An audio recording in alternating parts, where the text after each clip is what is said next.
A different type of hypothesis test that can be done in portions. A large manufacturer has investigated the service it received from suppliers and discovered that in the past, 30% of all material shipments were late. However, the company recently installed a just-in-time system in which suppliers are linked more closely to this manufacturing process. A random sample of deliveries that have been implemented since the just-in-time system reveals that 22 of them were late. Use information to test whether the proportion of late delays has reduced significantly. We're going to see 0.05 or 5% level of significance. The first thing we want to do, as any hypothesis test, is set up hypothesis statements. So we're going to set up our null and alternative hypothesis statements. Hypothesis dealing with equality is that the number of late deliveries, or the proportion of late deliveries, is equivalent to before this just-in-time system was instituted, 2% or 0.32. The alternative hypothesis states that, we'll get the equal signs out. The alternative hypothesis states that these have been reduced significantly, or it's less than 0.32. I'm going to state my alpha value for clarity, 5% or 0.05. Now we have to calculate our critical region and our test statistics. This is what we call a left-tailed test because we are dealing with less than in the alternative hypothesis. So when we flip to page 794 in the back of your textbook and look up our critical value for a left-tailed hypothesis, one-tailed test, the z-critical value for an alpha value of 0.05 is 1.645.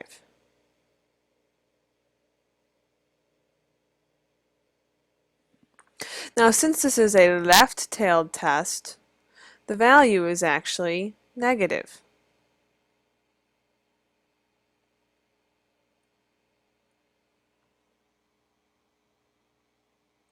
If the calculated value is less than that value, the null hypothesis is rejected.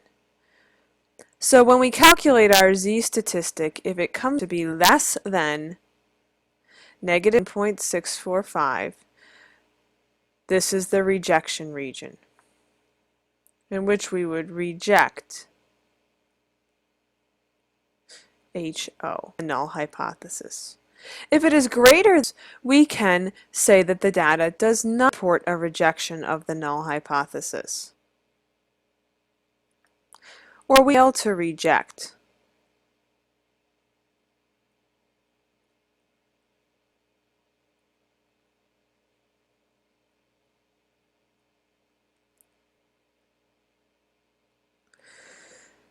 Now that we have our critical value, we go ahead and find our z-value, or our test statistic based on the data we have. Before we can find this, we must find two pieces of information. First off, the p-hat, or the number of late deliveries that have occurred this just-in-time manufacturing process, has been implemented. 22 late deliveries out of 118 total gives us a p-hat value of 0.186. That's the first piece of information we're going to need. The second piece of information is the standard deviation.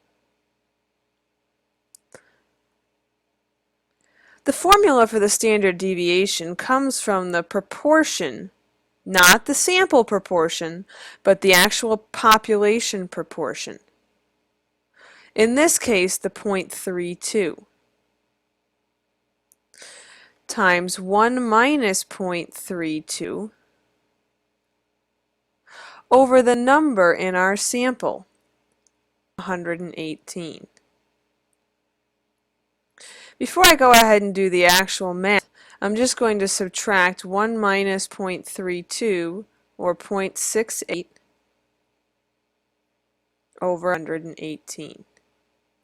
It is very important you consider your order of operations when calculating the standard deviation. You want to multiply first, then divide. So I multiplied and divided. I'm taking the square root of 0.0018.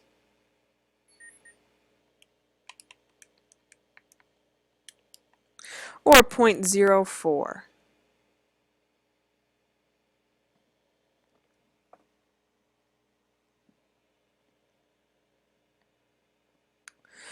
Next, we can go ahead and calculate the z-statistic.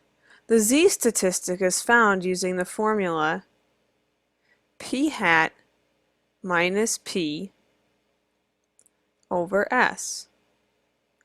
Our p hat was from our actual sample, 0.186, minus our hypothesized proportion of 0.32 over our standard deviation from our calculation above. On the top of the fraction subtraction, I get negative 0.134 divided by 0.04. It is very important that you do not drop your negatives. Upon doing the division, I have the final solution of negative 3.35. If I were to go ahead and compare this to my critical value, negative 3.35 would be in the rejection region. It is less than the critical value of negative 1.645. Therefore, we can say at the 5% level of significance, there is sufficient evidence to say that the just-in-time supplier delivery system has reduced the proportion of late deliveries. The data supports our alternative hypothesis.